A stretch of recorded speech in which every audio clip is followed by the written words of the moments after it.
Hey everyone across the multiverse here. In this video, we are going to discuss about one of the most famous One Punch Man characters and one of the most powerful One Punch Man characters in the entire series basically. His name is basically Garou.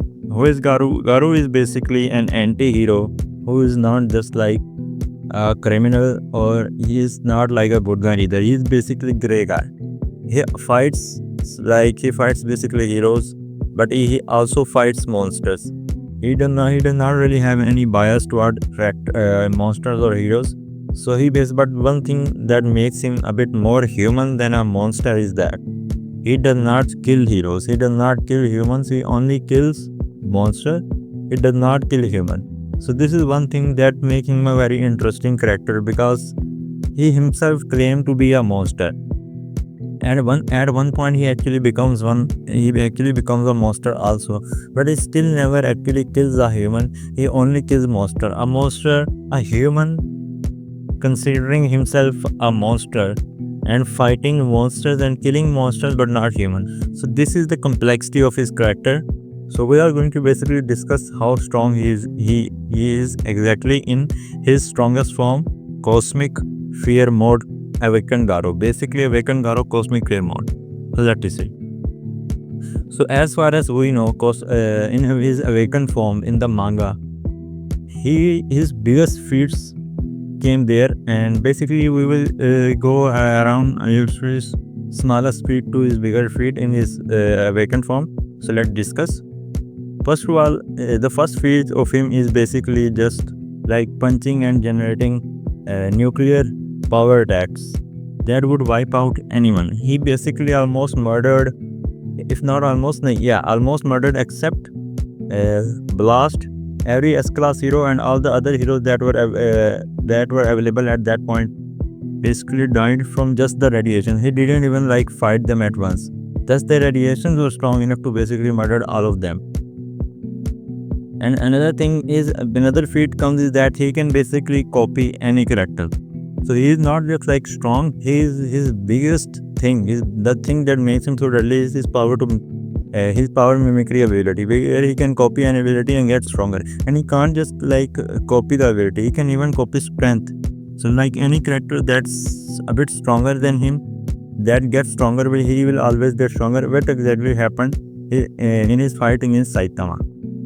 So one of his there was an attack that basically it was said to be like the biggest explosion in the entire galaxy or universe, and basically that attack is said to be like solar system level.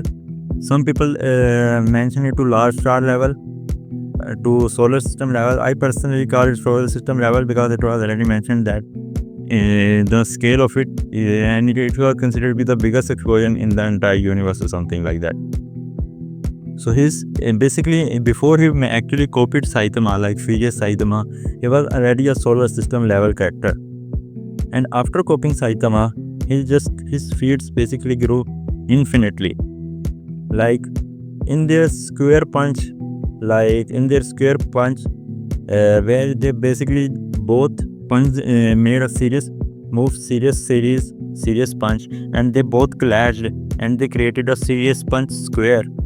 They basically wiped out a big hole and made a big hole in the universe.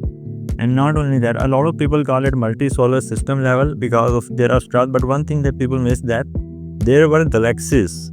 As we saw that in few panels before, there were galaxies in the universe, and there was a hole. Obviously we don't know that within the hole there were there were galaxies or not, but considering that we saw galaxies, there is a extremely high chance that there were galaxies inside that got wiped out with it.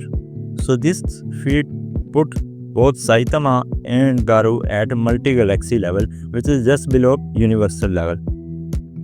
And this is before they actually went and became millions of times stronger than before. Okay, so another thing that makes him that he was basically multi-galaxy at one point and got infinitely stronger than before. And when they decided to fight on Io, basically we saw that we didn't really see any field bigger than that.